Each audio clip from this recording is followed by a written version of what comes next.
Friends, now we will continue the story Heroine of the Sea.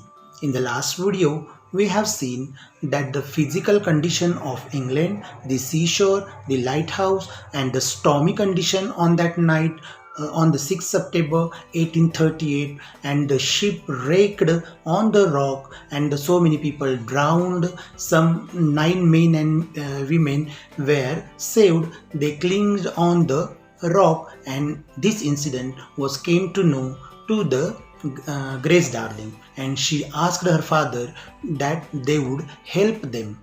The next part we will see in this video. I'm going to read the next paragraph. Mrs. Darling was with her husband and daughter at the window. No, no, she exclaimed. How will it help those poor people if you are drowned? You cannot row in this storm. Do not try. A girl like you, Grace, cannot do a man's job. Let us pray for them, husband. God will help them, perhaps, but we cannot. Grace was determined, however. She argued until at last her father agreed. Poor Mrs. Darling, with a heavy heart, helped them to get the boat out. She watched and prayed as they set off. Anyone who has seen a storm at sea can imagine that journey.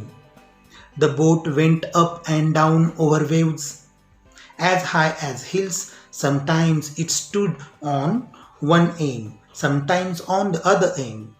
It went up to the top of a wave and then down into a great valley between the waves. Every time they went down, the boat nearly went under the water. See, when the discussion between the father and Grace was going on, Grace's father, was also there. She heard every word of their conversation, and she exclaimed that no, you will not go to save those people. If there is a God, the God will help them. They are helpless people, the God will help them. And she also warned Grace that she was not as strong as any man. She could not save those people, or she could not dare for them. She asked Grace to pray for those people. She asked her husband to that the God will help them. But Grace was determined lady. However, she argued until her father agreed. Poor Mrs. Darling was now can't do anything. She also helped them to get their ship, to get their boat out, and she watched and prayed for God as they set off. But their journey was very difficult to reach those people. Anyone has seen a storm in the sea can imagine that journey. The boat went up and down over waves as high as hills. Sometimes if it stood on one end, sometimes it stood on the other.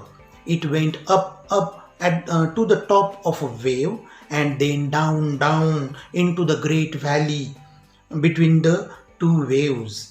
Every time they went down, the boat nearly went under the water. Next paragraph. But little by little, pulling with all their strength on the oars, they came nearer the rock. The wind and the rain were so strong that Grace could not see the men and women clinging to the rocks. She only heard their cries for help.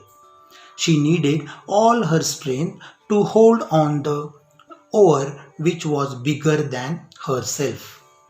We'll see this passage that they tried their best to reach the people little by little, pulling with all their strength on the oar. Oar means a flat blade of wood that is helped as a steering for the boat or for rowing the boat. That is a wooden part, blade like a blade, and it is helped to row the boat.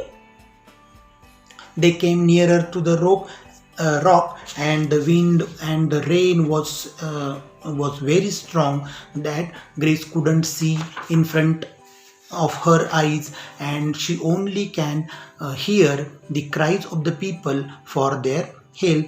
Then she needed all her strength to hold to the rower. The oar was bigger than herself.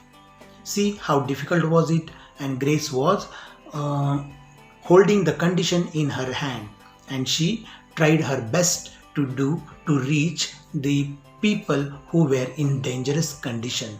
We will see the next two paragraphs in the next video. Thank you.